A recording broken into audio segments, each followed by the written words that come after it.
of my dear brother Billy Bragg. And it was really strange to witness that from far away and not be, with my people. But Bill and I sat up together in the lobby of a London Hilton hotel after a show, watching the returns come back. And at about 3:30 in the morning, when things were beginning to look dire, when things were beginning to look like I had promised my wife they could not possibly look, we were alone there. They had a big screen TV on, but no sound. And we sat in silence at a point. And around about 5:30 in the morning, when it was clearly all over but the wailing, the management of the Hilton had gotten tired of waiting for us. They had turned all the service lights on and were actually vacuuming around us. So if there's a visual that would help describe my interior landscape in that moment, that's a perfect encapsulation of it. We had to be back down in the lobby, I think at 9 in the morning, to drive on for a show in Canterbury that night. And I was just completely gutted. I was really devastated. And Bill walked me up to my hotel room, and I wept. I mean, I don't mean I wiped a tear away. I mean, I was athletically engaged. And I went into the room, and I didn't think about it. I only kind of thought of this later. But I didn't even lay on the bed. I laid on the floor. As if the bed wasn't, it felt like the bed wasn't low enough to meet me where I really needed to be met. And I just laid on this cold shag carpet, as only a shag carpet of a London hotel room can be cold. And when I had to rouse myself out and pull my bags together and get downstairs to drive on, I was sort of beyond speech. And I had no idea how I was supposed to stand up in front of a group of people that night and, sing, old-time train songs, which is what Bill and I were doing at the moment. And I climbed into the back of the van as we were driving out of London that rainy, cold morning. And, I did what all of us are trained to do in moments of trauma like that. I reached out to my community. We have to always remember to reach out to our community. And I sent a text message to my friend and mentor, Harry Belafonte in New York. And I just said, Harry, I feel paralyzed. I don't know how to do what I have to do tonight. I don't know if I can do what I have to do.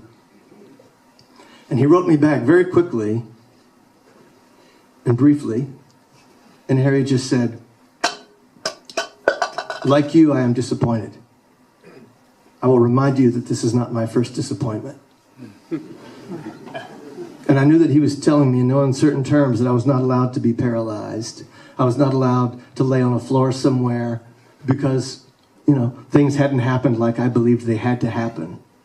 Here's a man who has, for my entire lifetime and before, been at the forefront of the civil rights movement. He is still at the forefront of a civil rights movement that is not settled, no matter what anybody would have you believe.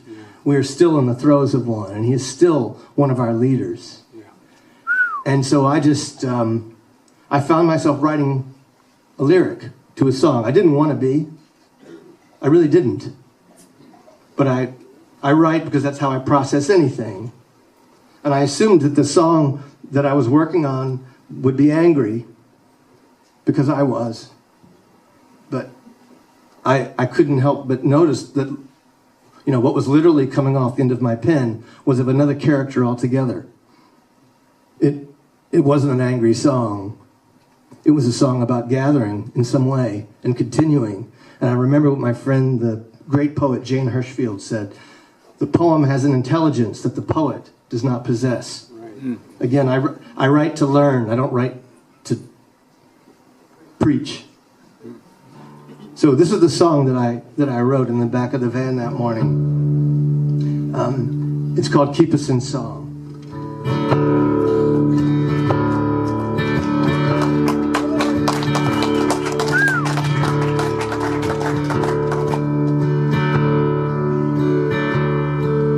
The times as they've changed, changed are here to remind that nothing has changed, not even time. I've loved you forever, it hasn't been long.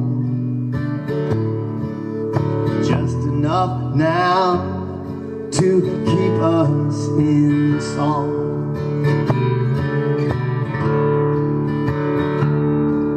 We howl from the window, hungry with need, and pity the hearts where we've all come to feed.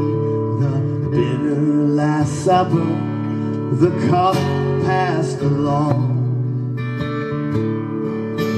One for the road that keeps us in song. I stood at the water where the land has run out of any idea what we might be about. We're asked to make do with what we know to be wrong, what leads us astray but keeps us in song. The nurses, the churches, the company store have joined and concluded there will be no more, no credit on mercy, no forgiveness here on. For any not willing to keep us in song.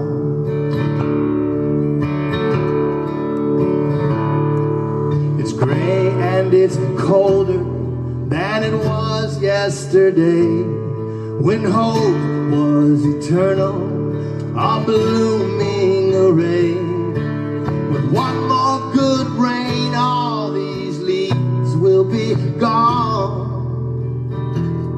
They're falling, designed to keep us in song. Last night I lay thinking I dropped the last thread that stitched every dream to the top of my head. They'll all fly and leave me, but I'll get along. With yours here beside me to keep us in song.